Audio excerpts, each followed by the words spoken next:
순종이 제사보다 나으니 너희의 순종함이 모든 사람에게 들리는지라. 그러므로 내가 너희로 말미암아 기뻐하노라.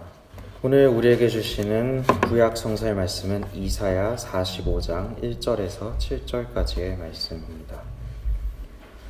여호와께서 그의 기름 부음을 받은 고레스에게 이같이 말씀하시되, 내가 그의 오른손을 붙들고 그 앞에 열국을 항복하게 하며 내가 왕들의 허리를 풀어 그 앞에 문들을 열고 성문들이 닫히지 못하게 하리라. 내가 너보다 앞서가서 험한 곳을 평탄하게 하며 논문을 쳐서 부수며 쇠빗장을 꺾고 내게 흑암 중의 보화와 은밀한 곳에 숨은 재물을 주어 내 이름을 부르는 자가 나 여호와 이스라엘의 하나님인 줄을 내가 알게 하리라. 내가 나의 종 야곱, 내가 택한 자 이스라엘, 곧 너를 위하여 내 이름을 불러 너는 나를 알지 못하였을지라도 내게 칭호를 주었노라. 나는 여호와라. 나 외에 다른 이가 없나니 나밖에 신이 없느니라. 너는 나를 알지 못하였을지라도 나는 내 띠를 동일 것이요 해 뜨는 곳에서든지 지는 곳에서든지 나밖에 다른 이가 없는 줄을 알게 하리라. 나는 여호와라. 다른 이가 없느니라. 나는 빛도 짓고 어둠도 창조하며 나는 평안도 짓고 환란도 창조하나니 나는 여호와라. 이 모든 일들을 행하는 자니라 하였노라. 오늘 우리에게 주시는 서신서 말씀은 데살로니가전서 1장 1절부터 10절까지의 말씀입니다. 바울과 실로아나 디모데는 하나님 아버지와 주 예수 그리스도 안에 있는 데살로니가인의 교회에 편지하노니 은혜와 평강이 너희에게 있을지어다. 우리가 너희 모두로 말미암아 항상 하나님께 감사하며 기도할 때 너희를 기억하며 너희의 믿음의 역사와 사랑의 수고와 우리 주 예수 그리스도에 대한 소망의 인내를 우리 하나님 아버지 앞에서 끊임없이 기억하매니 하나님의 사랑하심을 받은 형제들아 너희를 택하심을 아노라. 이는 우리 복음이 너희에게 말로만 이른 것이 아니라 또한 능력과 성령과 큰 확신으로 된 것임이라. 우리가 너희 가운데서 너희를 위하여 어떤 사람이 된 것은 너희가 아는 바와 같으니라. 또 너희는 많은 환난 가운데서 성령의 기쁨으로 말씀을 받아 우리와 주를 본받은 자가 되었으니 그러므로 너희가 마게도냐와 아가야에 있는 모든 믿는 자의 본이 되었느니라. 주의 말씀이 너희에게로부터 마게도냐와 아가야에만 들릴 뿐 아니라 하나님을 향한 너희 믿음의 소문이 각처에 퍼졌으므로 우리는 아무 말도 할 것이 없노라. 그들이 우리에 대하여 스스로 말하기를 우리가 어떻게 너희 가운데 들어갔는지와 너희가 어떻게 우상을 버리고 하나님께로 돌아와서 살아계시고 참되신 하나님을 섬기는지와 또 죽은 자들 가운데서 다시 살리신 그의 아들이 하늘로부터 강림하실 것을 너희가 어떻게 기다린지를 말하니 이는 장래의 노하심에서 우리를 건지시는 예수시니라. 오늘 우리에게 주시는 복음서 말씀은 마태복음 22장 15절부터 22절까지의 말씀입니다. 이에 바리새인들이 가서 어떻게 하면 예수를 말의 올무에 걸리게 할까 상의하고 자기 제자들을 헤롯 당원들과 함께 예수께 보내어 말하되 선생님이여 우리가 아노니 당신은 참되시고 진리로 하나님의 도를 가르치시며 아무도 꺼린 일이 없으시니 이는 사람을 외모로 보지 아니하심이니이다. 그러면 당신의 생각에는 어떠한지 우리에게 이르소서. 가이사에게 세금을 바치는 것이 옳으니까 옳지 아니하니까 하니 예수께서 그들의 악함을 아시고 이르시되 외식하는 자들아 어찌하여 나를 시험하느냐. 세금 낼 돈을 내게 보이라 하시니 디나리온 하나를 가져왔거늘 예수께서 말씀하시되 이 형상과 이 글이 누구의 것이냐. 이르되 가이사의 것이니이다. 이에 이르시되 그런즉 가이사의 것은 가이사에게 하나님의 것은 하나님께 바치라 하시니 그들이 이 말씀을 듣고 놀랍게 여겨 예수를 떠나가니라. 이것은 주님의 말씀입니다. 사랑을 베푸신 하나님 아버지와 은총을 내리시는 예수 그리스도와 일치를 이루시는 성령께서 이 자리에 계신 베른 한인교회 교우 여러분 모두에게 함께 하시기를 간절히 기도합니다. 우리는 교회력 성서 정과에 따라 마태복음을 중심으로 이를 구약 성서와 서신서 말씀에 비추어 묵상하고 있습니다. 복음 말씀을 통해 주님이 당신의 삶과 또 당신의 말씀을 통해 무엇을 가르치시는지 깨닫고 이것이 구약 성서에 어떻게 암시되었는지를 살펴보는 한편 서신서 말씀을 통해 오늘날 우리가 어떻게 살아야 할 것인지 묵상하는 것은 전 세계 교회가 전통적으로 지켜온 성서를 읽는 방식이기도 합니다. 우리는 지난주와 지지난주에 걸쳐 마태복음이 기록하는 예수님의 두 비유에 관해 살펴보았습니다. 두 비유는 모두 우리가 하나님 나라에 대한 주님의 초대를 진지하게 받아들여야 한다는 사실을 강조하고 있습니다. 포도원의 비유는 소출을 돌려드리지 않는 소작이는 누구라도 포도원을 빼앗길 수 있다는 점을 우리에게 경고합니다. 지난주에 살펴본 잔치의 이야기는 잔치에 참석하는 최소한의 예의라고 할 수 있는 예복을 입지 않는 사람은 결코 잔치에 참여할 수 없을 것임을, 그 잔치의 즐거움을 느끼지 못할 것임을 경고하고 있습니다. 이 비유에 이어서 이어지는 본문은 예루살렘의 종교 지도층이 예수님께 제기한 질문들로 이어져 있습니다. 이 질문은 물론 궁금증에서 나온 그런 선의의 질문은 아니었습니다. 오히려 예수님을 잡을 함정이었습니다. 그리고 예수님을 시험하기 위한 악의적인 것들이었습니다. 그러나 그들의 의도는 성공을 거두지 못합니다. 복음서는 질문을 던진 이들이 놀라웠다, 탄복했다, 혹은 말문이 막혀 다시는 감히 질문을 하지 못했다, 이렇게 기록하고 있습니다. 오늘 살펴본 복음서 말씀은 이러한 질문 가운데 첫 번째를 다루고 있습니다. 비유를 통한 예수님의 비판에 기분이 상했는지 바리새파 사람들은 예수님을 잡을 올무를 놓고자, 함정을 놓고자 음모를 꾸미게 됩니다. 복음서는 바리새파 사람들이 제자들을 헤롯 당원과 함께 예수님께 보냈다고 기록하고 있습니다. 이 헤롯 당원들이 정확히 누구였는지는 사료가 남아있지 않기 때문에 알 수 없습니다. 그러나 그 단어 헤롯 당원, 헤롯의 추종자라는 그 원어 의미에 비추어 본다면 헤롯 대왕, 이제 예수님이 태어났을 때 동방 박사들의 이야기를 듣고 베들레헴에 이제 아기들을 몰살을 했던 바로 그 헤롯 대왕의 어떤 헤롯 대왕을 추종하는 그런 정치 세력이었던 것만은 분명해 보입니다. 실제로 이들이 온갖 아첨을 담아서 예수님께 던진 질문, 황제에게 세금을 내는 것이 옳습니까? 옳지 않습니까? 라는 이 질문은 종교적인 의미와 함께 정치적인 의미 또한 담겨있는 굉장히 복잡하고도 야심찬 질문이었습니다. 우리가 오늘날 이 질문을 이해하기 위해서는 먼저 로마 시대, 당대 로마 시대의 세금 정책과 유대인들의 정서를 연결지어서 생각해 볼 필요가 있습니다. 로마 시민은 사실 세금을 내지 않았습니다. 오늘날 직접세는 시민이라면 당연히 내는 것으로 알려져 있지만 로마 시대에는 직접세는 시민들에게 거두지는 않았습니다. 물론 무역이라든지 아니면 상품이 이동했을 때 그런 경우에 부여되는 간접세는 있었지만 시민들은 병역을 이행하는 대가로 세금을 내지 않아도 된다, 이런 식의 이제 구조였기 때문에 시민들은 세금을 내지는 않았습니다. 그렇다면 국가를 운영하기 위한 자금을 어떻게 조달을 하느냐? 로마는 활발한 정복 활동을 펼쳤고 그 정복 활동의 결과로 나온 속주들, 식민지에서 그 식민지의 거주민들에게서 세금을 얻어냈습니다.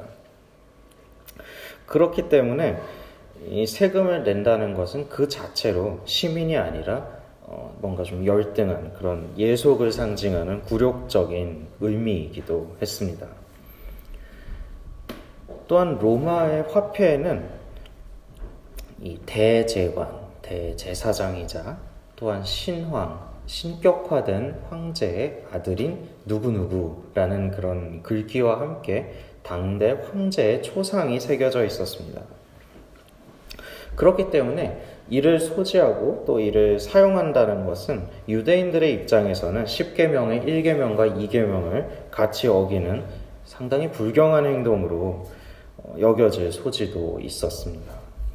따라서 만약 이 질문을 받았을 때 예수님이 카이사르에게, 황제에게 세금을 내야 한다고 대답하신다면 이것은 로마에 대한 유대인의 예속을 인정하는 민족적으로 상당히 굴욕적인 그런 답변으로 비추어졌을 뿐 아니라 신성모독으로 몰릴 위험성까지 있었습니다. 반대로 세금을 내지 말아야 한다 이렇게 말씀을 하신다면 이것은 로마의 지배를 인정하지 않는 반역자로 몰리는 답변이었습니다. 반역자에게 기다리고 있는 것은 십자가형 뿐이었습니다. 세금을 내야 하느냐, 내지 말아야 하느냐를 묻는 이 질문에 예수님은 직접적인 답변을 하지 않으십니다. 오히려 예수님은 갑자기 그들에게 세금으로 내는 돈을 보여달라고 하십니다. 복음서는 그들이 데나리온을 가져왔다고 합니다. 라틴어로는 데나리우스라고 하는 은화하고 로마의 화폐 중에서 가장 널리 통용되던 화폐이기도 합니다. 잘 아시는 대로 데나리우스라는 그 은화는 당시 특별한 기술이 없는 일용직 노동자 혹은 군대 사병이 하루에 받게 되는 수당 정도였습니다. 그래서 보통 많은 금액은 아니었고 하루를 먹고 살 수 있는 빵을 하나 살 수 있는 그 정도의 금액이었습니다. 앞서 말씀드린 것처럼 로마의 이런 동전은 그 특징 때문에 경건한 유대인이라면 상당히 불쾌하게 여길 만한 모든 요소가 들어 있었습니다.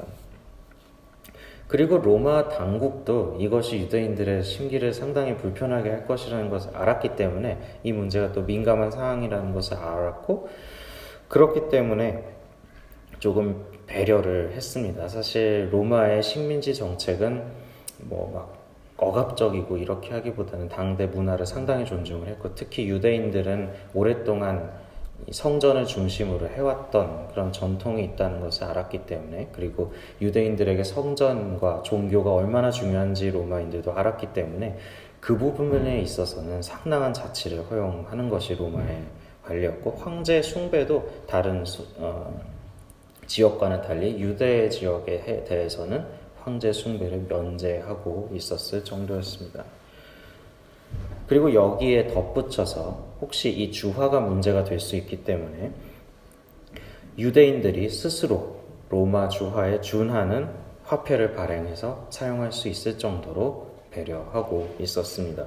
그런데 가장 율법을 중하게 여기던 바리새인들이 가져온 동전은 그 유대인의 화폐가 아니라 황제가 새겨진 로마 화폐였다는 사실은 상당히 아이러니한 부분입니다. 바로 그들이 얼마나 위선적인 사람들이었는지 폭로하는 장면이죠. 예수님은 바로 그러한 상황에서 이것은 황제의 것이니 황제에게 돌려주어라 이렇게 말씀하고 계시는 것입니다. 황제의 얼굴이 새겨진 은화는 누가 보아도 황제의 것이 분명했으니까요. 카이사르의 것은 카이사르에게 바쳐라. 황제의 것은 황제에게 돌려주어라 라고 하시는 주님의 말씀은 모든 권세는 하나님에게서 나온 것이므로 복종해야 한다라는 로마서 13장과 함께 교회 안에서 종종 세속 정부의 정당성을 뒷받침하는 근거로 사용되어 온 것이 사실입니다. 특히 이것은 종교개혁 시대 이후에 개신교, 특별히 독일어를 사용한 이 개신교 지역의 성서 해석에서 상당히 두드러진 특징이었습니다. 루터와 츠빙글리를 비롯한 종교개혁자들은 이 본문을 근거로 신앙의 문제에 세속 정부가 관여하고 개입할 수 있는 가능성을 열어놓았고 이는 나중에 독일식의 국교회 운영을 신학적으로 뒷받침하는 결과를 낳게 됩니다. 그리고 그것이 어떻게 되었는지는 2차 대전 시기에 독일 교회의 놀라운 침묵을 잘 설명해주는 부분이기도 합니다. 독일어 것만 그랬던 것은 아닙니다. 이 짜르가 막강한 권한을 가졌던 러시아에서도 마찬가지였습니다. 러시아 정교회는 이 본문을 근거로 짜르에 대한 충성을 가르치기도 했습니다. 그러나 오늘날 성서학 연구는 이러한 식으로 이 본문을 바라보는 것이 마태복음 저자가 의도한 바를 제대로 파악하지 못하고 있다는 사실에 동의하고 있습니다. 오히려 마태복음이 작성된 시대보다 가까운 초대교회의 주석가들이 본문의 중점에 정확하게 다가갔다고 보고 있습니다. 아직 로마에 주화가 유통되고 있던 시절입니다. 아직 기독교화가 되지 않아서 순교자가 나오고 있던 바로 그 시절에 이 본문을 바라본 것이 오히려 이 본문의 생생함을 더욱더 잘 이해하고 있다라고 오늘날 성서학자들은 생각하고 있습니다. 당시 초대교회 해석의 강조점은 앞서와는 완전히 달랐습니다. 초대교회는 이어지는 말씀인 하나님의 것은 하나님께 바쳐라 라는 표현에 주목했습니다. 이 초대교회 교부들은 이를 하나님의 우선성에 대한 전적인 신뢰와 연결해서 이해했습니다. 그들이 그렇게 연결할 수 있었던 것은 바로 이 화폐를 사용하던 로마 화폐를 사용하던 그들이 동전이 의미하는 바를 자신의 삶을 통해서 알고 있었기 때문입니다. 동전은 황제의 형상을 담고 있죠. 그렇기 때문에 황제의 것입니다. 재물로 대표되는 또 황제로 대표되는 모든 세상적인 권세, 세상적인 것들을 동전은 상징하고 있습니다. 그러나 인간은 하나님의 형상에 따라 창조된 존재입니다. 그렇기 때문에 하나님의 것이라고 할 수 있습니다. 따라서 여기서 예수님이 하나님의 것은 하나님께 바쳐라 라고 말씀하신 것은 다시 말해 우리 자신, 우리 인간 자신, 몸과 영혼과 의지로 되어 있는 이 모든 인간 자신을 철저히 하나님께 바치라는 뜻으로 초대교회 사람들은 이 본문을 이해했던 것입니다.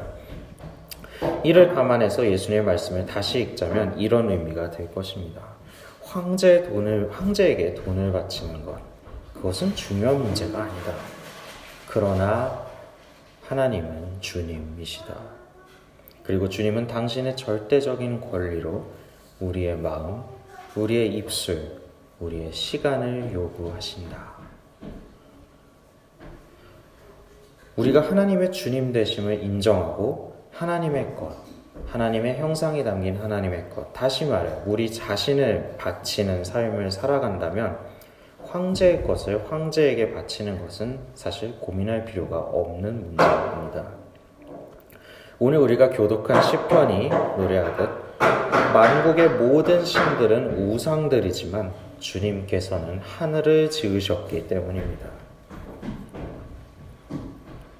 이것은 하나님의 것, 그리고 세상적인 우상, 이런 것을 나누어서 생각하는 그런 식의 이분법적인 타협이 아닙니다. 오히려 주님께서 이 하늘, 이 모든 것을 지으신 분임을 알고 자신을 신으로 떠받들 것을 요구하는 세상 또한 하나님 앞에 하찮은 것이라고 여길 수 있게 되는 그리스도인의 너그러움에서 나오는 자세입니다. 따라서 황제의 형상이 새겨진 주화를 소지하고 그것을 사용한다고 해서 하나님이 모욕을 당하는 것은 아닙니다. 우리 그리스도인은 오직 하나님만을 주권자로 인정하기 때문입니다. 오히려 이를 소지하고 이것을 지불한다는 것이 하나님을 모욕하는 것이라고 생각하면서 정작 본인들은 그것을 소지하고 그것을 사용하면서 이를 통해서 예수님을 함정에 빠뜨리려는 음모를 꾸미는 것 자체가 사실은 황제와 대등한 존재 정도로밖에 생각하지 않는 불신앙을 보여준다는 것이 오늘 복음서 말씀에 담긴 예수님의 지적이라고 했습니다. 오늘 봉독한 구약성서의 말씀, 이사야서의 말씀은 페르시아의 왕인 고레스를 선택하여 세우시는 하나님의 모습을 보여주고 있습니다. 고레스는 이스라엘 하나님을 전혀 알지 못하는 사람이었습니다. 그러나 이사야는 그의 정복 활동조차 결국은 하나님이 당신의 주권을 드러내시는 행동이라는 점을 일깨우고 있습니다. 그를 통해서, 고레스를 통해서 하나님은 해 뜨는 곳부터 해 지는 곳까지 하나님이 주님이시며 그 외에 다른 신은 없다는 사실을 드러내십니다. 주님이신 하나님은 빛과 어둠을 창조하시는 분입니다. 이 우주의 모든 질서를 창조하신 분입니다.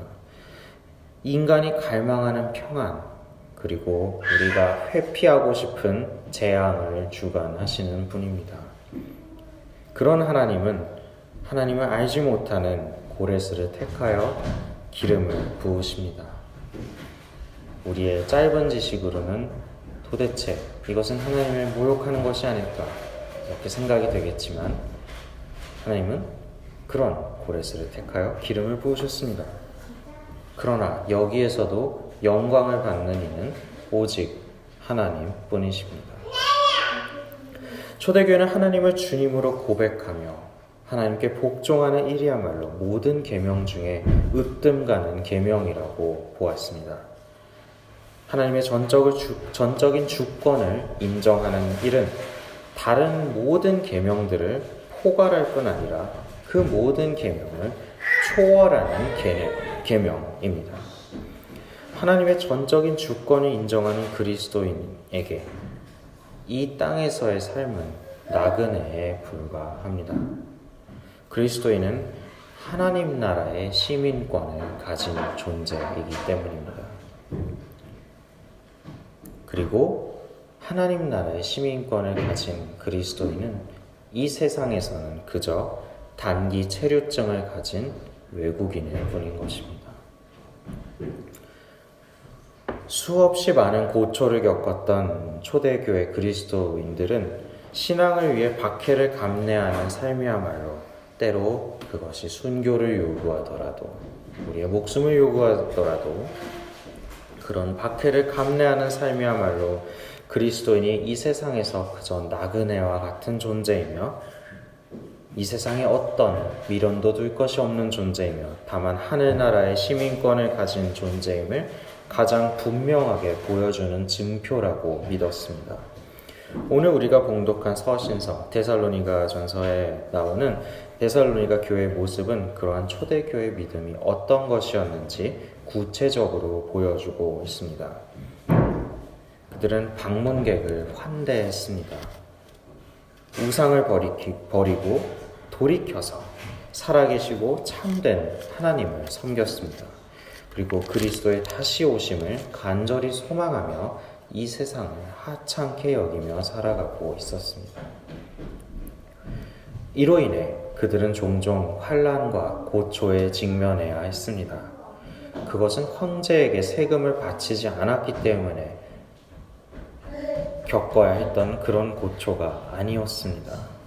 다만 자신만이 모든 질서의 원천이라고 생각하는 황제, 이 세상의 권세에 도전하는 과정에서 황제를 신으로 숭배하는 일을 거부하는 과정에서 불가피하게 치러야 하는 대가였던 것입니다. 그러나 그들은 괴로워하지 않았습니다. 오히려 그들은 기뻐했습니다. 이 기쁨은 성령께서 주시는 것이었다고 서신서 말씀은 기록합니다. 성령께서는 우리 안에 그리스도가 살아계시게 합니다. 그러나 성령 하나님이 우리에게 임하시기 위해서는 먼저 우리가 우리 자신에 대한 의존을 완전히 거부해야 하는 것입니다.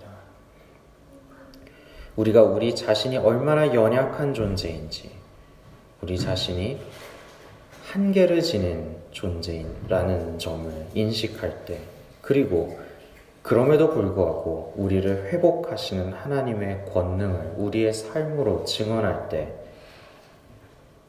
우리가 돌아갈 본향은, 우리의 시민권은 우리가 지금 살아가는 이 세상이 아닌 하나님 나라에 있음을 믿을 때 우리는 성령께서 주시는 기쁨을 온전히 누릴 수 있습니다. 오늘 서신서 말씀에서 사도 바울은 데살로니가 교회가 보여준 모습이 믿음의 행위, 사랑의 수고와 우리 주 예수 그리스도께 든 소망을 굳게 지키는 인내로서 다른 지역의 그리스도인에게까지 귀감이 되었다고 치하합니다. 그리고 그들의 모습이야말로 진정 그리스도의 사도들을, 나아가 그리스도 당신을 본받는 사람의 모습이라고 바울은 말하고 있습니다. 그리고 그들의 모습은 바로 지금 2020년을 살아가는 오늘 우리가 따라야 할 궁극적인 자세이기도 합니다. 초대교회 시대보다 적어도 겉으로는 그리스도교에 더 우호적으로 변한 세상에서 이러한 모습을 구체적으로 살아내는 것은 오히려 더 치열한 고민과 성찰을 우리에게 요구합니다. 우리가 우리의 이익을 위해서, 사실 숨겨진 우리의 욕망, 우리를 드러내기 위한 욕망을 위해서 이를 신앙의 이름으로 포장하고, 그리고 이로 인해서 당하는 법적 제재를 하나님을 위해 당하는 순환으로 포장한다면 그것이야말로 복음서에 주님이 비판했던 바리새인의 위선을 답습하는 행동에 지나지 않을 것입니다. 반대로 앞장서서 황제에게만 세금을 내고 하나님의 것을 하나님께 바치지 않는 삶을 산다면 이것은 그리스도인의 삶이라 할 수 없을 것입니다. 황제의 것을 황제에게 바치면서 동시에 하나님의 것을 하나님께 바치는 삶은 구체적으로 어떤 것을 의미할까요? 오늘 복음서 본문에서 우리말 번역본이 바치다라고 옮긴 그리스어 아포디도미는 본래 돌려주다라는 뜻입니다. 앞서 예수님의 포도원 비유에서 포도원 주인에게 소출을 보낸다 했을 때 쓰인 바로 보낸다라는 동사랑 같은 동사입니다. 이 점은 상당히 시사하는 바가 있습니다. 하나님의 것을 하나님께 바치는 것, 하나님의 것을 하나님께 돌려드리는 삶은 다시 말해 포도원의 소출을 포도원 주인에게 돌려주는 삶과 연결되는 것이라는 점입니다. 그리고 그러한 삶은 지난주에 살펴본 것처럼 예복, 다시 말해 구체적인 삶의 형태로 드러나야 한다고 했을 때 오늘 살펴본 주님의 말씀은 하나님의 것을 하나님께 바치는 삶 또한 이와 마찬가지로 구체적인 형태로 드러나야 함을 우리에게 일깨워주고 있습니다. 오늘날 우리에게 이른바 미완성 주석이라고 전해지는 초대교회 어느 무명의 저자가 남긴 마태복음 주석은 이 본문을 다루면서 하나님의 것을 하나님께 드린 삶이 어떤 것인지 구체적으로 기록하고 있습니다. 이 자리에서 이 주석을 잠시 인용해 보겠습니다. 그런 삶이란 사랑에 뿌리 내린 삶입니다. 믿음과 소망 안에 성장하는 삶입니다. 인내의 덕으로 굳건해지는 삶입니다. 그러한 삶은 평온함으로 자라납니다. 겸손하기 때문에 평온함으로 자라날 수 있습니다. 그러한 삶은 아름답게 자라납니다. 정결하기 때문입니다. 그러한 삶은 냉철합니다. 자제할 줄 알기 때문입니다. 그러한 삶은 평온함으로 행복에 이르는 삶입니다. 마지막으로 그러한 삶은 자신의 삶이 위험해지더라도, 자신의 생명이 위험을 받더라도 다른 사람을 환대할 줄 아는 삶입니다. 자신의 인생에 다가온 모든 인연에 최선을 다하는 삶이 바로 그러한 삶입니다. 그리고 이 무명의 주석가는 다음과 같은 한마디를 덧붙이고 있습니다. 황제는 모든 동전에 자신의 모습을 새기도록 했지만 하나님은 당신이 창조하신 인간을 택하시어 당신의 영광을 드러내게 하셨다. 사랑하는 베른 한인교회 교우 여러분, 우린 지난주 복음 말씀이 다루는 예복에 관해 살펴보며 그리스도인의 삶은 언제나 치열한 고민과 그 고민에서 우러나오는 실천의 삶이 되어야 한다는 사실을 돌아보았습니다. 오늘 우리가 살펴본 말씀은 하나님의 주권을 인정하는 삶이 이와 마찬가지로 치열한 고민과 그것에서 우러나오는 실천에서 비롯되어야 함을 우리에게 일깨워주고 있습니다. 그리스도인으로서 우리가 가장 먼저 고민해야 할 것은 하나님의 주권을 우리의 삶 가운데 고백하는 일입니다. 그리고 이러한 고백은 반드시 주님의 영광을 우리의 삶 전체를 통해 구체적으로 드러내는 방식이어야 함을 오늘의 교회력 본문 3개에서는 우리에게 일깨우고 있습니다. 바로 그때 우리는 하나님의 것을 하나님께 돌려드릴 수 있을 것입니다. 그리고 바로 그때 우리는 황제의 것을 황제에게 바치라고 하신 주님의 명령 또한 온전히 따를 수 있게 될 것입니다. 봉헌 기도 드리시겠습니다. 주님, 우리의 삶 가운데 우리가 온 마음과 정성을 다해 주님을 섬기게 하소서. 모든 것은 주님께서 주신 것이기에 우리가 받은 것을 주님께 돌려드립니다. 이것으로 하나님 나라의 복음을 세상에 전파하게 하소서. 이제 우리가 각각의 삶의 자리로 돌아갈 때 우리의 눈을 여시어 오직 주님께 우리의 마음을 모으게 하시고 우리의 마음을 움직이시어 오직 주님만을 간절히 원하게 하소서. 그리하여 우리의 주인이 되시어 우리가 주님 외에는 그 누구도 그 어떤 것도 따르지 않게 하소서. 예수 그리스도의 이름으로 기도합니다.